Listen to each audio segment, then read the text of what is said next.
Well, one of you asked a question and got me thinking, can Oregon have a top 3 offense and defense in the Pac-12 this year? The answer is yes, they can. Here's how. Here we go.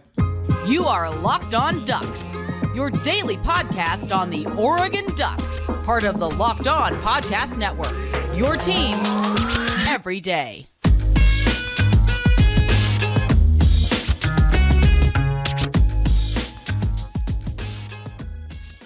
Yes, it is that time once again for Locked On Ducks. I'm your host, Spencer McLaughlin. Thank you so much for making this your first listen or your first view of the day. Part of the Locked On Podcast Network, your team every day, and your number one source to stay up to date with the Ducks. If you haven't already, like, comment, subscribe, rate, review wherever you listen to or watch this show. Today we got my man Rian Winter at Sports Chat 503 to go through an assortment of questions, including a couple out of the mailbag, and he is channeling his inner Franklin Delano Roosevelt here with the fireside chat. Literally, for those listening on podcast, he is in front of a fire. He is at the beach on the Oregon coast. Rian, I think this is just the second time maybe we've done a show together where we are both in the state of Oregon. The vibes are immaculate. Are we ready to talk some Ducks? It's feeling good. I mean, let's just start there. It feels good.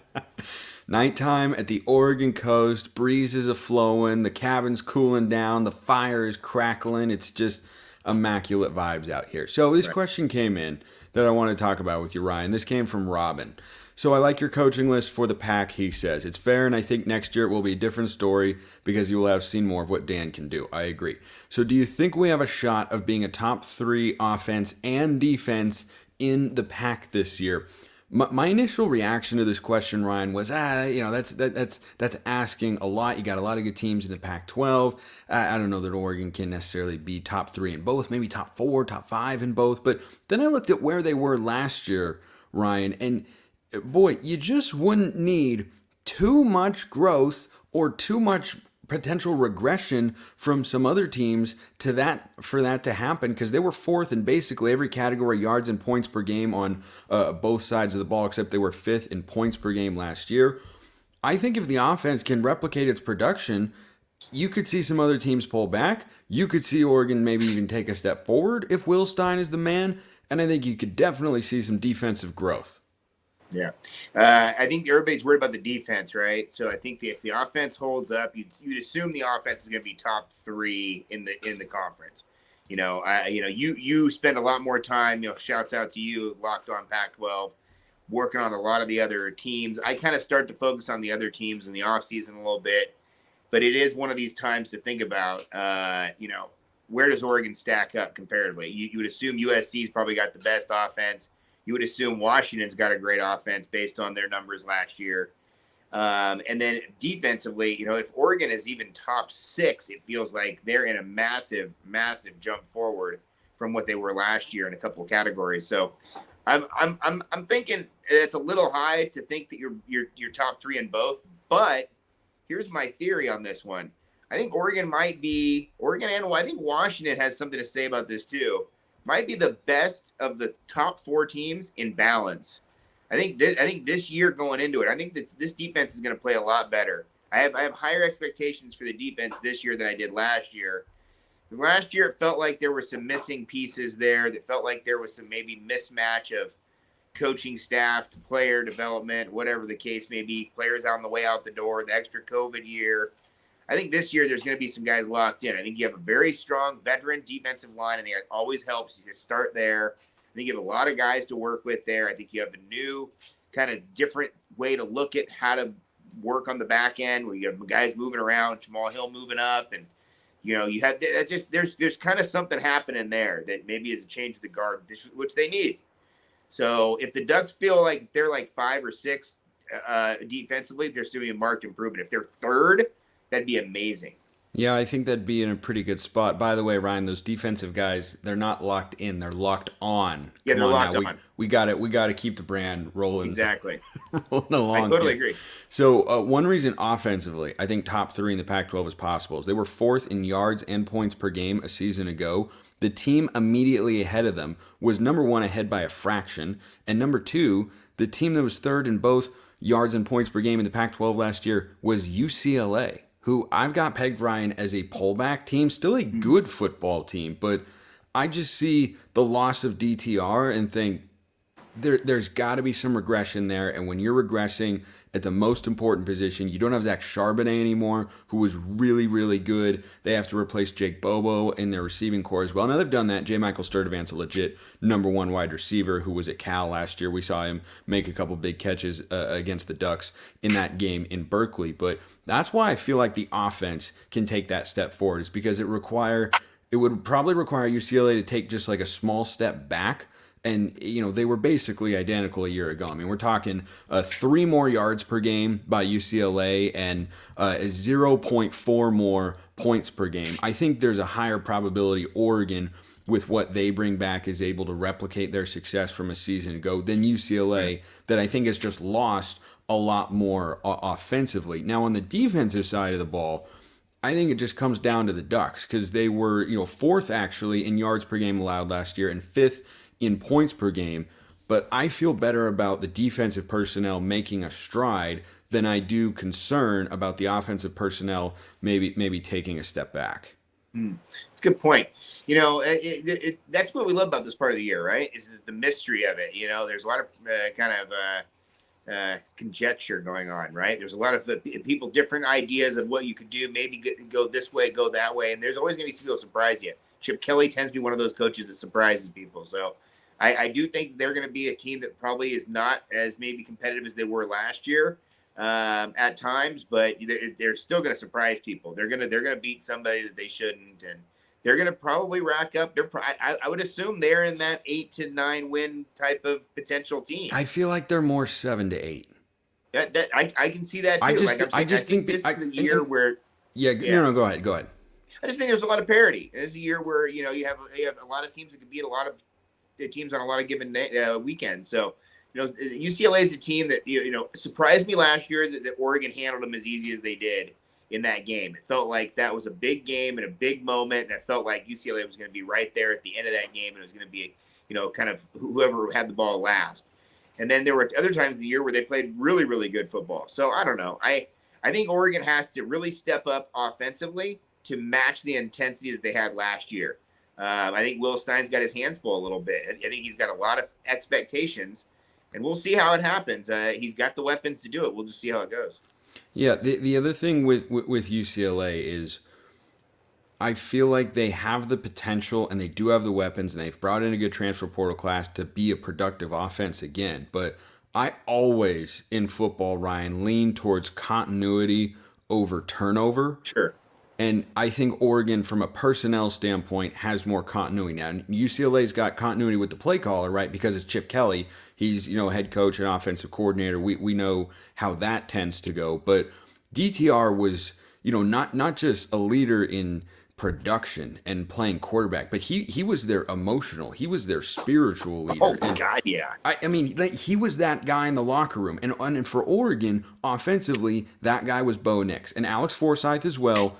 But you have Bo Nix back, and UCLA's not. So I feel better about the Ducks than UCLA offensively this year at this point in time. Now, this is an Oregon show, so maybe I'm underselling the Bruins here, but I feel like they are a 7 to 8 win team. Wouldn't be shocked if they had kind of a pullback year and went all the way back to 6-6. Like, that wouldn't blow me out of the water, and I would think it's ridiculous. It kind of depends really on what they can get out of the quarterback position. I just like where Oregon is at on that side of things, and I also like where Oregon is at defensively. We're just doing a direct UCLA comparison here, but last year the defenses that finished above the Ducks: Washington, Oregon State, Washington State, and Utah in kind of the key categories there. We got to talk about how Oregon can catch them defensively here.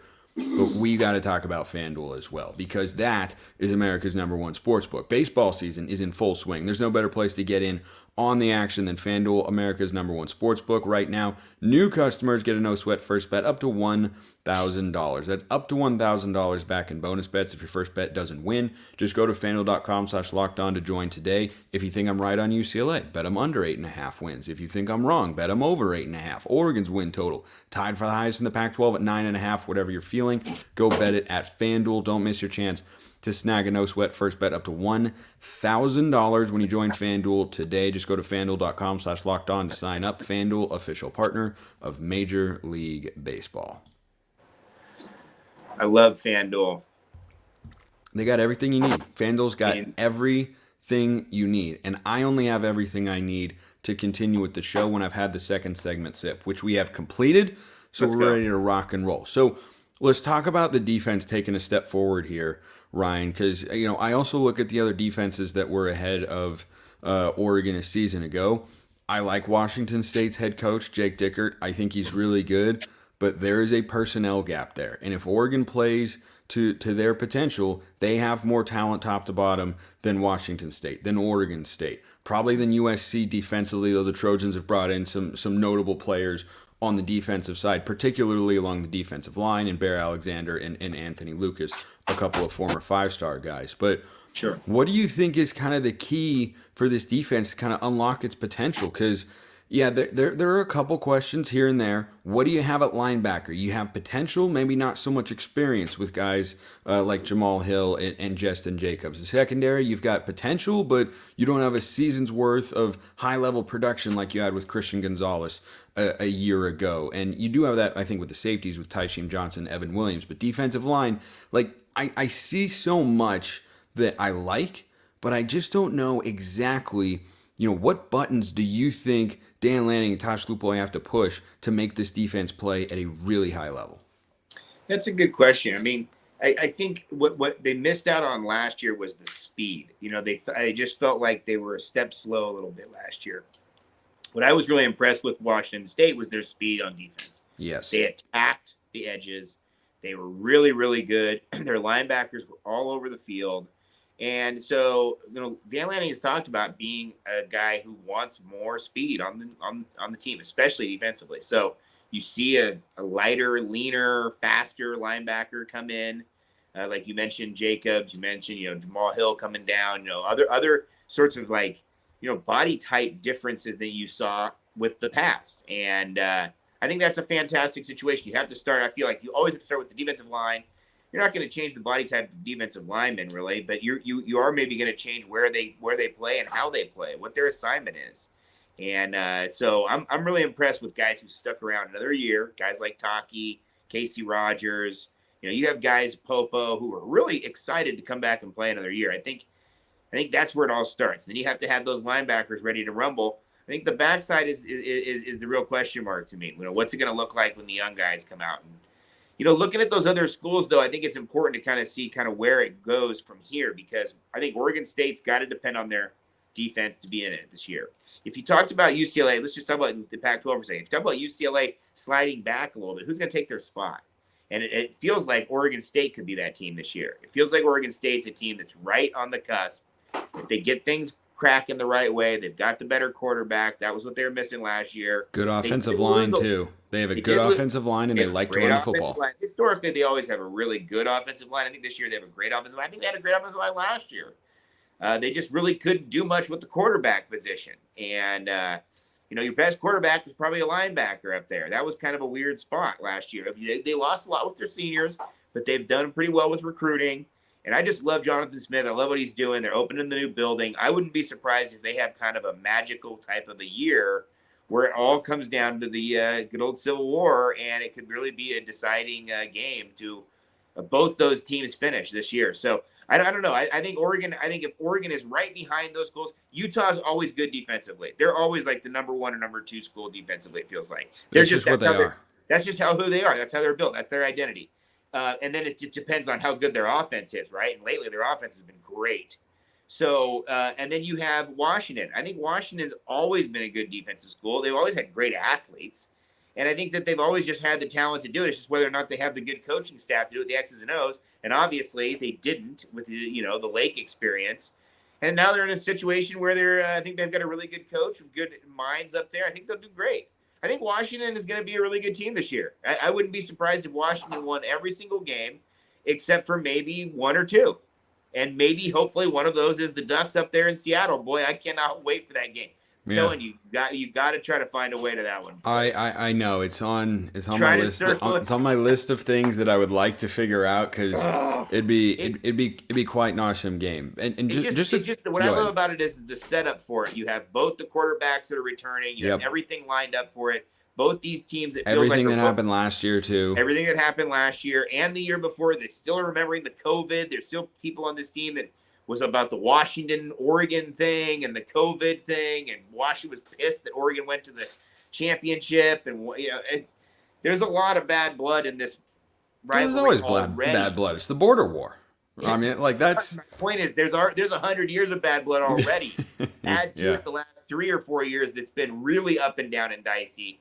Makes that game in Seattle just extra spicy this year. And so, again, I think that Oregon needs to kind of look at the linebackers, I think, and because that's a real question mark this year. You've got to basically, I think you outside of Bassa, you've got everybody brand new because, you were thinking Keith Brown was going to be your other starting middle linebacker. He's gone, right? You have a bunch of other shakeup there with obviously the guys leaving. And now you have guys in there that maybe are kind of question marks. But I tend to think that Dan Lanning likes question marks, and I think he's going to prove a lot of people wrong, especially when it comes to the defense. Defense is Dan Lanning's baby, and that was a problem last year. Yeah, and just a quick note on Washington, like when they were really good, winning the Pac-12, going to the playoff, those Chris Peterson teams had decent offenses, but they had great defenses, right? I mean, they were DBU NFL. Yeah, they had a bunch of NFL players on the back end of that defense. I wonder with Washington. What is their defensive identity now with Kalen DeBoer at the helm? Because a lot of times your team, not always, but your team will kind of take on the personality of your head coach. He's an offensive guy, and we've seen more than a few offensive coaches struggle to build a good defense. Chip Kelly at UCLA comes to mind. Lincoln Riley anywhere comes to mind. Ryan Day at Ohio State. It's just those sorts of things can get overlooked. It's not as much of a priority, not as much of their philosophy. They want to score a bunch of points, but they do have some nasty defensive linemen. Braylon Trice is a dude. That is a big time dude. But Oregon's got to be able, I think, defensively to have those same sorts of players, those same sorts of intimidating playmakers that can show up in key moments when you need them to. And I'm glad that you brought up Washington because it's a great parlay into kind of our next topic. This question came from Adam. He said, catching up on the shows, curious who you think we have a better chance on the road against, Washington or Utah? I feel good about the Texas Tech game, but worry for the other two for sure. I think we have a better chance against the Utes if it was neutral, but the home field advantage is really strong, so I almost worry more about that game due to the atmosphere. I think UW might be the better team in comparison, but the home field advantage isn't as strong as Utah's will be for them. Hopefully that made sense. What are your thoughts? I tend to agree here. I'll let you go first here and kind of answer that one, Ryan. Okay, Washington one more time. Or who said that? Because that was a freaking great question. It was. This was Adam who sent in this question, and he knows which Adam. I'm sure there's more than one Adam out there, but it is a fantastic question. That was well worded. You're a wordsmith, Adam. Was that on Twitter? Was that on Instagram? I think it was a YouTube comment. I get questions. I throw them in the mailbag. I don't document where they're from, but people know how to get them, right? YouTube comments or Twitter at Smalls_55 or at Locked On Ducks. But what do you think about that, Ryan? You need to get that next one that's like, I'm not hard to find instead of I ain't hard to find. The one that... Yeah. Okay. I love this question because I'm going to both these games. I've got them circled. The Seattle game we just talked about, I think is every year is not really feel as a Portland guy, doesn't really feel like too much of a road game. It feels like a necessity to go to that game. It's a game I've been to countless times. And, I probably could count them to be honest, but I've been to that game a lot. And my point being is, Seattle is something that is a different animal. And when the Huskies are rolling, it's one of the best environments in the whole Pac-12, and it has been one of the best environments in the West Coast for decades. It's a beautiful setting for college football, that's for sure. I truly say it's the greatest setting in college football.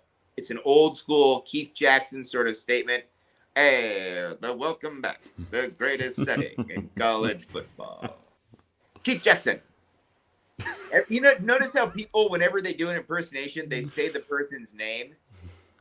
Hi, everybody. I'm Keith Jackson. Fourth. Everybody, Whenever, if we're doing impressions of Keith Jackson, which apparently we are, that's where the show has gotten to at this point. The thing that I always think of is his national championship call of Vince Young. Fourth down and 5. The greatest college football national championship on the line right here. Right? Like, that's the essence absolutely of Keith. Poetic. That moment epitomizes Keith Jackson as well as any other moment ever. It's perfect. It's a perfect call. And to be honest, if you think about what we're doing right now, talking about college football in June, that game was like a catapult. That was like the end of an 100%. era. Oh, it's the greatest college football game ever played. It was a Rose Bowl, and Texas was playing in it. Yeah, well, it was the national championship game. Well, I understand, but my point is, here it is. It's in the road. It's kind of ushered in a brand new era of this style of the grand done with the of traditional. It's Keats, whatever. Anyway, let's talk about road games. Okay, Seattle is always a beast. We always think that they pipe in the noise. And that's always the complaint. We always, the way that they roll is just different up there. They have been like the 12s are totally different. When it comes to compare everybody else to the NFL, 12s are just a totally different animal. They're crazy. They're crazy. As someone who is a diehard Seahawks fan, the 12s are crazy loud. Loudest stadium I've ever been in, easily. And it's kind of a West Coast dog pound.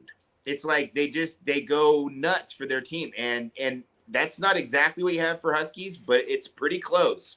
And when they're rolling, again, the reason why I say it's the best college football. It's one of the only that you can roll up to in a boat. I think there's only like maybe 4 or 5 you can. Tailgating, man, that's elite. Tailgating is next level. It's on a beautiful piece of real estate.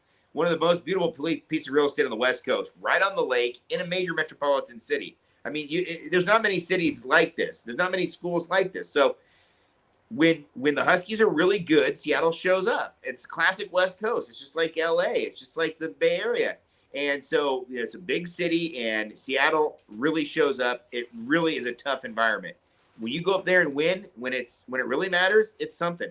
The crazy thing about the Washington-Oregon rivalry is there has not been that many years where they've both been good. This last 5 or 6, 7 years, since the bad time with Helfrich, since getting pointed at, has been the time where both teams have been basically fairly good. I think in the early 2010s, Oregon was much better, but Washington was at least good. Like, you had some games back around that time where, Oregon was like top 4, top 5, and Washington was ranked in like the low 20s, like 23rd, 25th or something, and Oregon beat them kind of handily. Those were good matchups, but I agree.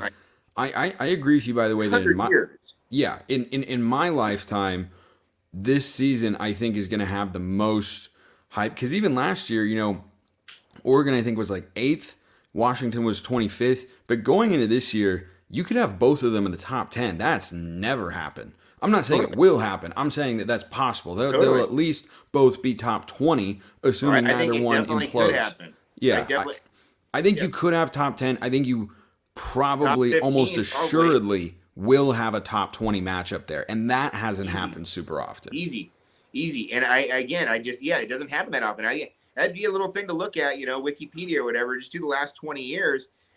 Oregon has had really good times when Washington's been bad.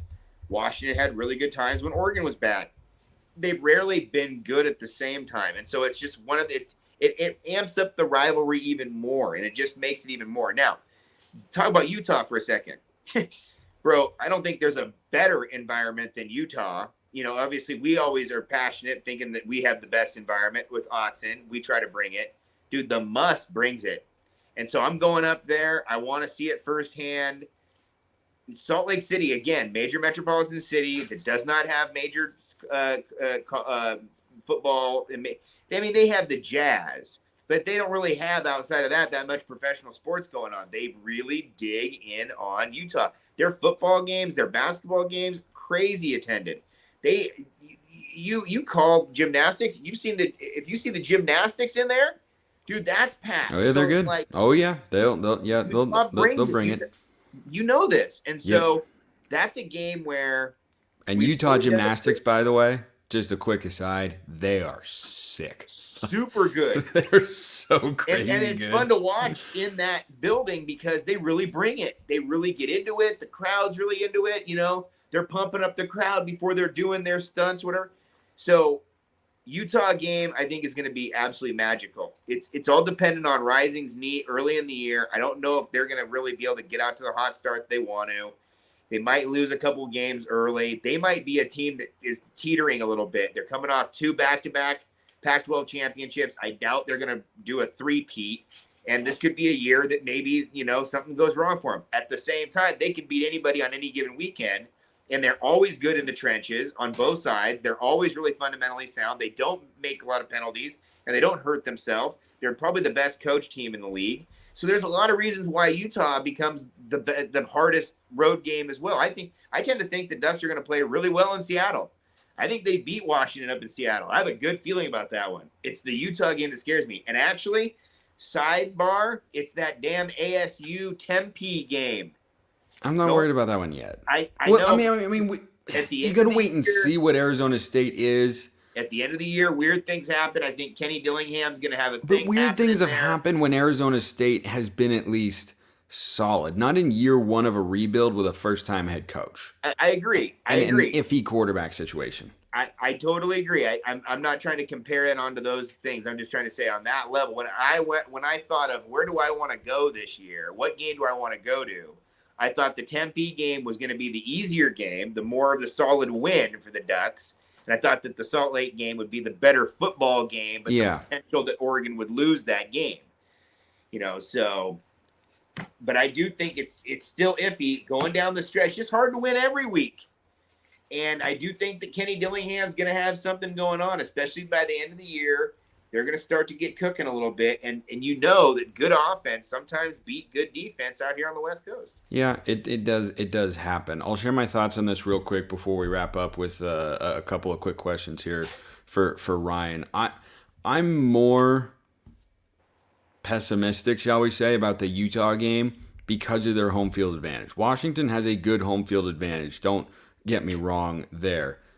It's not Utah's, though, because Utah is up there with Oregon and Oregon State as having had the best home field advantage for the last many, many years. They have been so tough to beat in Rice-Eccles, and we know that. We saw that firsthand and felt that, where, you know, Oregon was in a good spot, went in, got housed.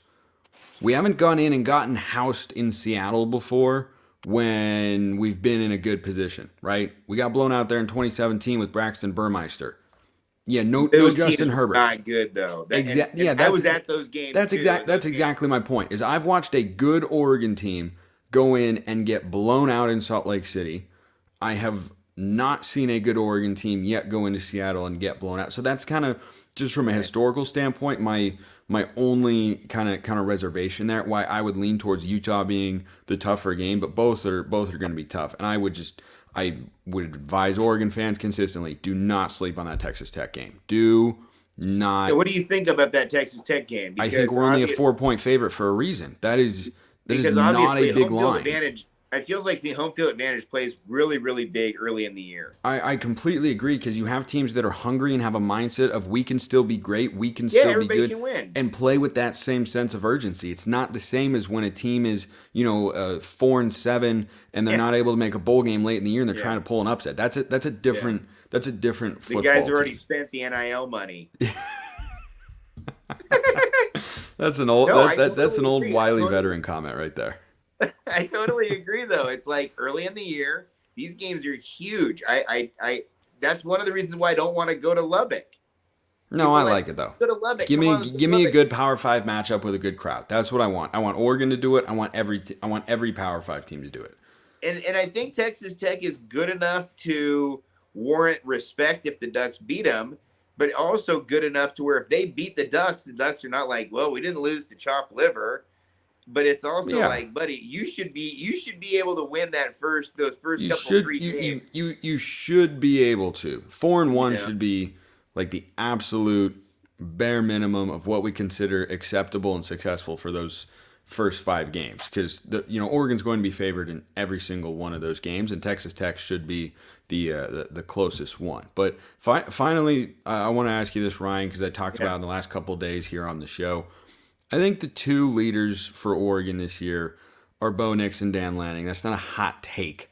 You got a 5th-year quarterback and your head coach. Those are going to be 2 of your biggest leaders. I think they're facing 2 different sorts of tests that I want your thoughts on to wrap up today's show. For Bo Nix, I think the biggest test is how do you succeed without Kenny Dillingham, where he's had his most productive years when Dillingham has been his OC. What do you do with a new offensive line and a new offensive coordinator?